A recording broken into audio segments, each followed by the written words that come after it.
असम के सीएम हेमंत बिस्वा शर्मा ने ओडिशा के काकटपुर में एक बार फिर से मथुरा पर बयान दोहराया है। कहा कि राम जन्मभूमि का कार्य तो हो चुका है, लेकिन कृष्ण जन्मभूमि का भी अधूरा है। बीजेपी को अगर इस बार 400 सीटें मिली तो मथुरा में ईदगाह की जगह पर कृष्ण जन्मभूमि का निर्माण होगा और काशी में ज्ञानवापी मस्जिद की जगह पर भव्य ज्ञानवापी मंदिर। हेमंत ने कहा कि औरंगजेब ने इन दोनों ही हिंदू प्रतीकों को तोड़वाकर वहां ईदगाह और मस्जिद का निर्माण करवाया था। पीओके को भारत लाने का काम करेगा, ये हमारा वादा है।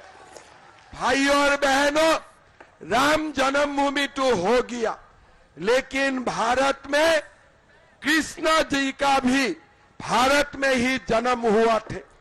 मथुरा में जो हमारे कृष्ण जन्मभूमि है, वो कृष्ण जन्मभूमि तोड़ के औरंगजेब ने शाही ईदगाह बनाया था।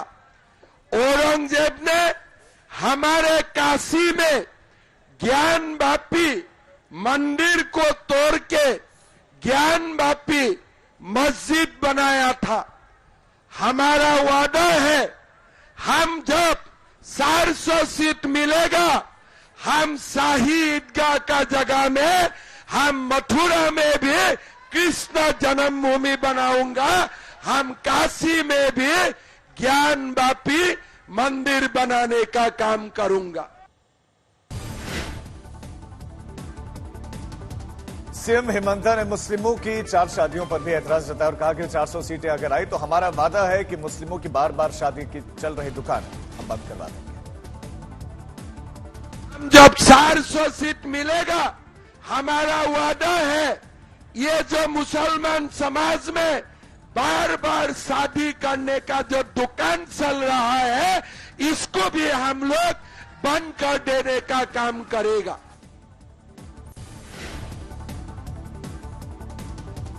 7 चरणों में हो रहे लोकसभा चुनाव के अंतिम चरण में अब महज 5 दिन बचे हैं। 1 जून को अंतिम चरण में 8 राज्यों के 57 लोकसभा सीटों पर चुनाव होना है। खास बात यह है कि पीएम मोदी के संसदीय क्षेत्र वाराणसी में भी अंतिम चरण में ही वोटिंग होगी, लिहाजा बीजेपी के दिग्गजों ने कमर कस ली है। ज्यादातर दिग्गज वाराणसी में डटे हैं। बीजेपी अध्यक्ष जेपी नड्डा आज वाराणसी पहुंचेंगे, जबकि केंद्रीय गृह मंत्री अमित शाह बीती रात से ही काशी में डटे हुए हैं। केंद्रीय मंत्री पीयूष गोयल और गिरिराज सिंह भी काशी में प्रचार में डटे हैं। केंद्रीय मंत्री स्मृति ईरानी, अनुप्रिया पटेल, डिप्टी सीएम केशव प्रसाद मौर्य आज वाराणसी में पीएम मोदी का प्रचार करेंगे।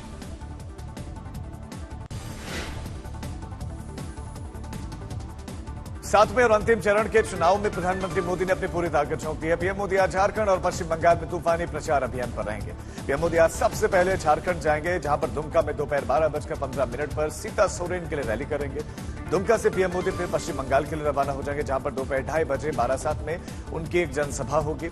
4 बजे पीएम मोदी रैली के लिए जाधवपुर पहुंचेंगे और इसके बाद कोलकाता पहुंचेंगे, जहां सुभाष चंद्र बोस की प्रतिमा पर पुष्पांजलि अर्पित कर श्रद्धा प्रकट करेंगे। शाम 6 से 7 बजे तक प्रधानमंत्री कोलकाता में ही भव्य रोड शो करेंगे। उसके बाद स्वामी विवेकानंद की प्रतिमा पर श्रद्धा सुमन अर्पित करेंगे, उन्हें श्रद्धांजलि देंगे। पीएम मोदी के चुनावी क्षेत्र में यानी वाराणसी में आज राहुल गांधी और अखिलेश यादव भी साझा प्रचार में जुटेंगे। अखिलेश यादव और राहुल गांधी पीएम मोदी के खिलाफ चुनावी मैदान में उतरे कांग्रेस उम्मीदवार अजय राय के लिए वोट मांगेंगे। वाराणसी में राहुल और अखिलेश की यह साझा रैली गंगापुर में शाम 4 बजे होगी, लेकिन इससे पहले राहुल और अखिलेश दोपहर 1:45 पर रुद्रपुर में साझा रैली करेंगे।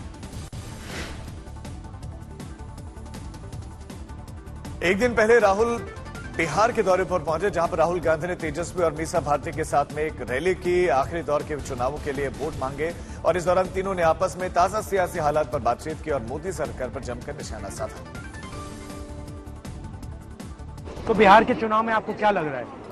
शुरू से मैं कहता रहा हूं, चौंकाने वाला रिजल्ट आएगा, है ना, यूपी में और बिहार में। ये बहुत आसान नहीं रहना। लोग काम देखना चाहते हैं। 10 साल मौका दिया, कुछ नहीं किया बिहार के लिए, तो पीपल समझ चुके हैं कि मोदी जी झूठ बहुत बोलते हैं। बट नॉन स्टॉप झूठ बोलते हैं, नेचुरली, बिल्कुल बिना झिझक के, कंफर्टेबली और बिना सोचे समझे बोलते हैं और कुछ भी बोल सकते हैं। बट आपने नोटिस किया कि इनका जो नॉर्मल कैंपेनिंग होता है वो जो चल नहीं रहा है बिल्कुल, और हमारी बात बोल रहे हैं वो। बिहार में कोई करंट वेव कुछ नहीं है उनका, ना भीड़ होती है ना कुछ होता है। अब लोग ऊब चुके हैं, क्रेडिबिलिटी चली गई पूरी। देश की जनता मोदी जी को भगा रही है फटाफट फटाफट फटाफट।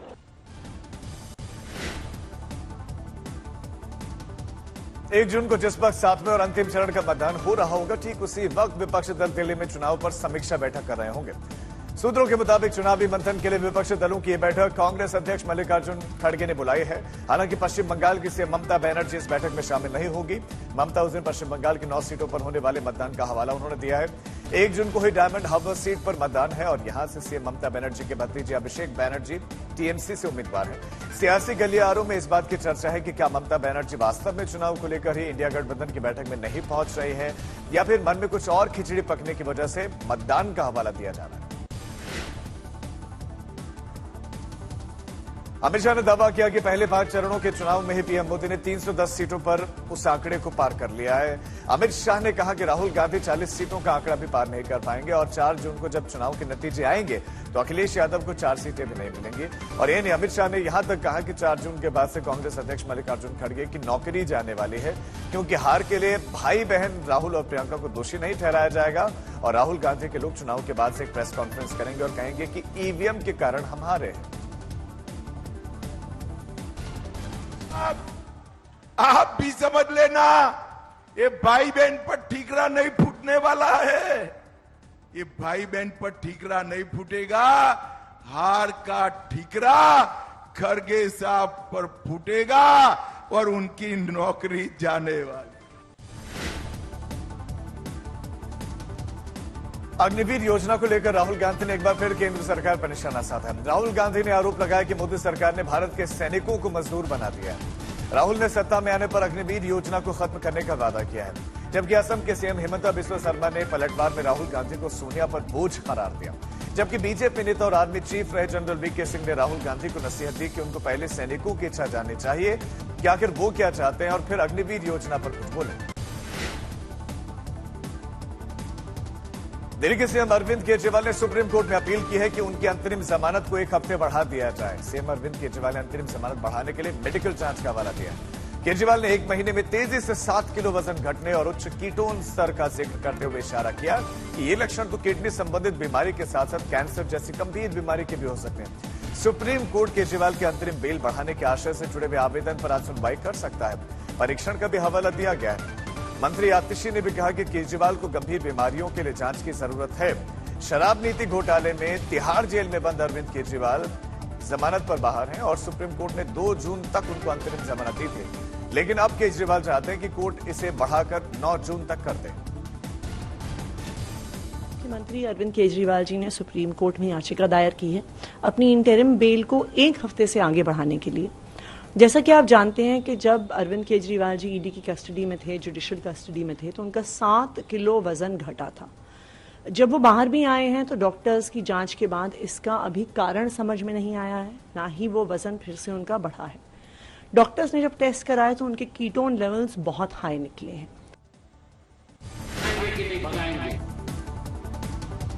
बांग्लादेशी मुस्लिमों पर बीजेपी सांसद निशिकांत दुबे ने प्रतिक्रिया दी, कहा कि अगर संथाल परगना में आदिवासी मुस्लिम हो गए तो लव जिहाद के साथ साथ लैंड जिहाद भी शुरू होगा।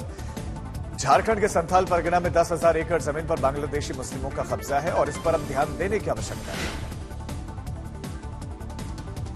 पटना के लॉ कॉलेज में परीक्षा देने के लिए पहुंचे छात्र की कल बेरहमी से हत्या कर दी गई। कुछ हमलावरों ने कॉलेज कैंपस में उस पर हमला कर दिया। लाठी डंडों से उसे पूरी तरह से मारा गया, जिसमें हर्ष कुमार नाम का छात्र गंभीर रूप से जख्मी हो गया।